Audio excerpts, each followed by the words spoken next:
Hello. Tonight we're going to go over catching a football. For those of you who do not know, this is a football. This is the laces of the football in the tip.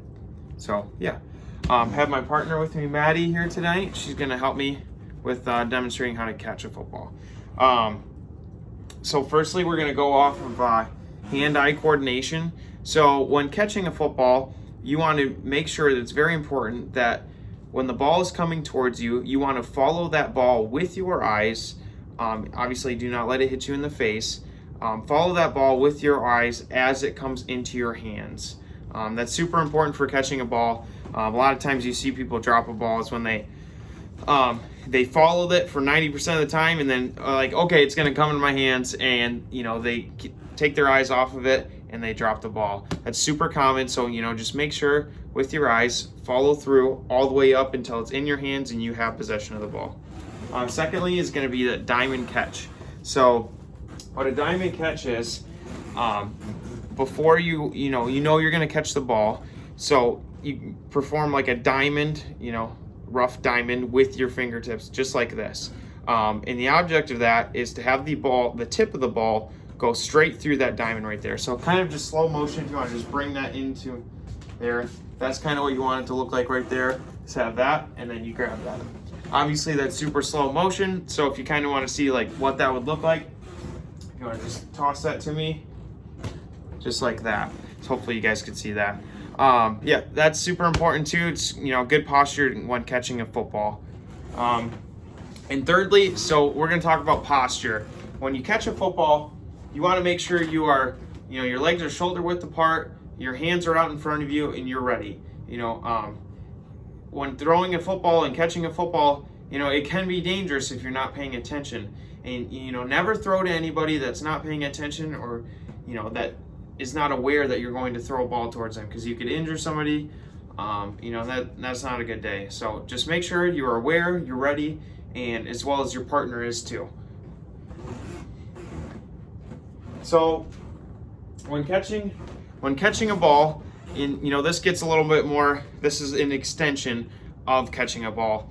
So if you are playing a game of flag football, whatever that is, when catching a ball, it's super important to not avoiding a fumble, which is when you drop the ball when you're playing. When you catch a ball, when you catch that ball, right after that, you want it with both hands and bring that into you tight like this. You want to make sure, one of your fingertips, whatever you prefer, your middle finger, pointer finger, it doesn't matter. Hold it into your body just like this, nice and tight. That just avoids you dropping the ball, okay?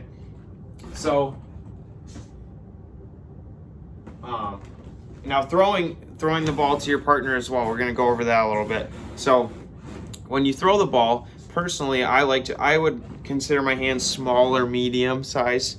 So with the laces here, what I like to do is I start with my pointer finger, one on the outside, and then start with my middle finger on the first row of stitches, and every other stitch, including my pinky, and then with my thumb, I actually put it on the other side, and I get it like a nice tight grip.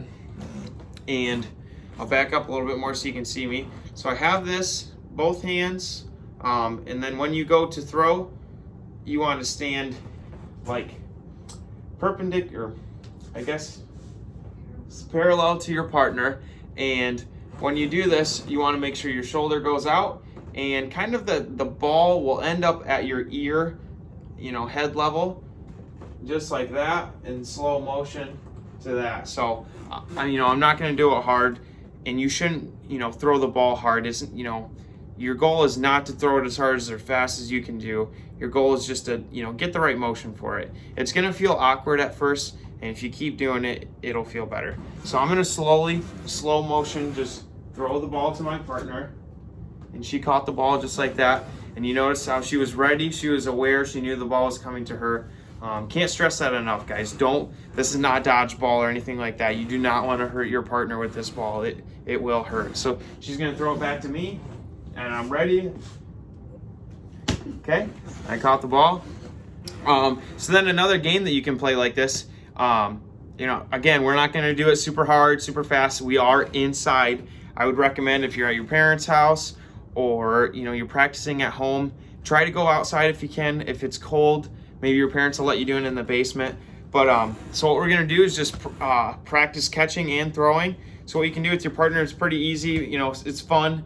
Is just throw back and forth. And again, do not throw it hard or fast. Just keep throwing it back and forth until somebody drops it.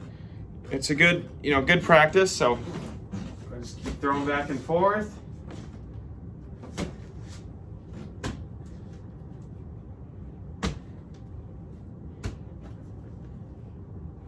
And just because the video, we are standing like 4 feet away from each other, so I don't think either one of us, it'll take a while for us to drop the ball.